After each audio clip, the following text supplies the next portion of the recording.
दंडवत प्रणाम। मागील सत्रामध्ये आपण श्री गोविंद प्रभू चरित्रातील काही लीळा बघितल्या। त्या पुढील लीळा आपण आजच्या म्हणजे तिसऱ्या सत्रात बघू। त्यातील पहिली लीळा पाखाला बालक पांगुरवणे। एक बाई पाण्याला निघाली। तिच्या घरी वडील धाटके माणसं कुणी नव्हते। तेवढ्यात गोसावी तेथे आली। ती म्हणाली, रावडो, बाळाला थोडा वेळ घ्या, मी घागरभर पाण्याची एक खेप घेऊन येते। मग गोसाव्यांनी बाळाला घेतले। थोडा वेळ त्याला खेळवले, पण ती लवकर काही आली नाही। मग खुटीला अडकवलेली पाण्याची पाखल काढली। तिच्या एका भागाला बाळाला झोपवले, दुसऱ्या भागाला पांघरून घातले आणि गोसावी तेथून निघून गेले। ती घरी आली, घागर ठेवली, घरात गेली, पाळण्यात पाहिलं तर बाळ तेथही नाही, बाजेवर पाहिलं तर बाळ तेथही नाही। मग शेजारीन मैत्रिणींना विचारलं, अगं बायांनो, रावळांनी बाळ तुमच्याकडे दिलं का? त्या म्हणाल्या, नाही दिलं।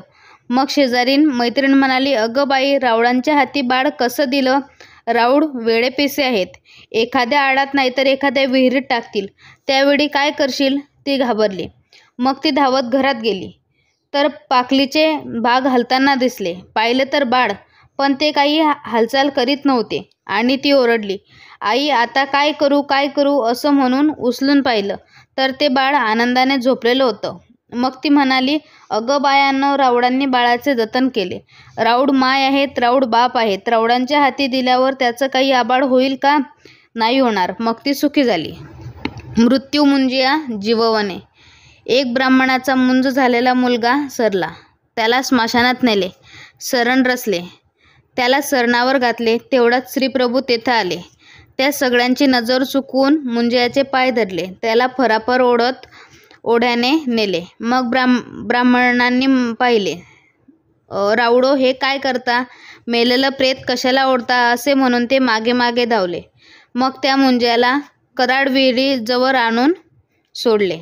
गोसावी पिंपळाआड लपले। ब्राह्मण म्हणाले, राऊळ तर आता गेले, आता जाऊन पाहू। आले तर तो मुंज उठून बसला, त्याचे कोपरे गुडघे फुटले होते।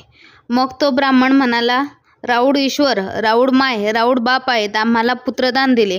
मग त्यांनी आंघोळी केल्या, गावात गेले। लोकांना आश्चर्य वाटले की मेलेल्या मुंजाचे गोसाव्यांनी रक्षण केले। मग गोसावी गावात आले। पुढील लीळा बाळकांत खेळू। हे बालक जिवंत झाल्यावर गावातील मुले गोळा होत। ते म्हणत, या रे या, रावळांचे पाया पडू द्या। आल्यावर गोसावी दोन्ही पाय एकत्र जुळवीत, ते कपाळ पायावर ठेवतील आणि गोसावी पाय पाकवीत। मुलांचे कपाळ ठसकन जमिनीवर आपटे आणि गोसावी हसत। कापूस पहाडी बालक निजविणे। एक बाई म्हणाली, रावडो, थोडा वेळ बाळाला घेता का? म्हणजे मी घागरभर पाणी घेऊन येईल। बाळाला गोसाव्यांकडे दिलं आणि गोसाव्यांनी थोडा वेळ बाळाला खेळवले, पण ती बाई लवकर आलीच नाही। पाटीत पिंजलेला कापूस होता, तेथे बाळाला झोपवले आणि वर कापसासारखं करून दिलं। मग तेथून निघून गेले।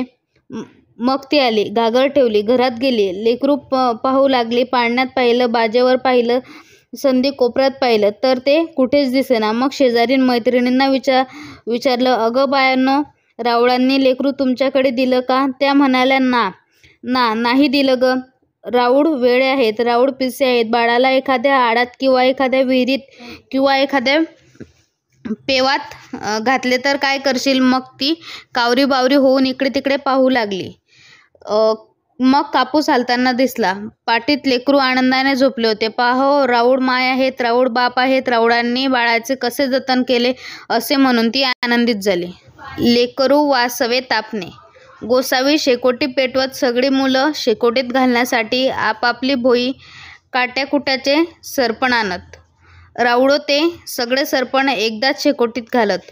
मुले म्हणत, रावळो, थोडे घाला असं म्हणून पुन्हा जात, भोई घेऊन येत। परत गोसावी सगळे एकदाच घालत, त्यामुळे मोठा जाळ होई आणि गोसावी हसत। ते पुन्हा म्हणत, रावळो, थोडं घाला परत आणीत आणि गोसावी पुन्हा तेच करीत। शेवटी राख पसरून निघून जात। तथा तापणे।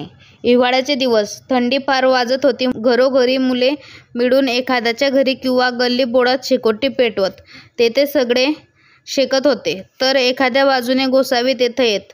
गोसाव्यांना आलेले पाहून मुलं म्हणत, राऊडो या शेकू. मग गोसावी शेकण्यासाठी मुलांमध्ये बसत. मुलांनी शेकोटीत घालण्यासाठी आपापली भो म्हणजे काट्याकुट्या आणलेले असत. ती थोडी घालत आणि गोसावी दोन्ही हातात कवाड घेऊन एकदम घालत. त्यामुळे मोठा जाळ होई. मुलं दूर पळून जात आणि गोसावी हसत. मुलं पुन्हा जाऊन आपापली भो आणत आणि गोसाव्यांना म्हणत, राऊडो आता तुम्ही घालू नका, कारण तुम्ही एकदाच घालतात असे म्हणून मना करीत. पण गोसावी मना केले तरी पुन्हा शेकोटीत सगळे भो एकदाच घालीत आणि मोठा जाळ होई. स्वतःशीच हसत. याप्रमाणे भो संपेपर्यंत असेच शेकत असत. दंडवत.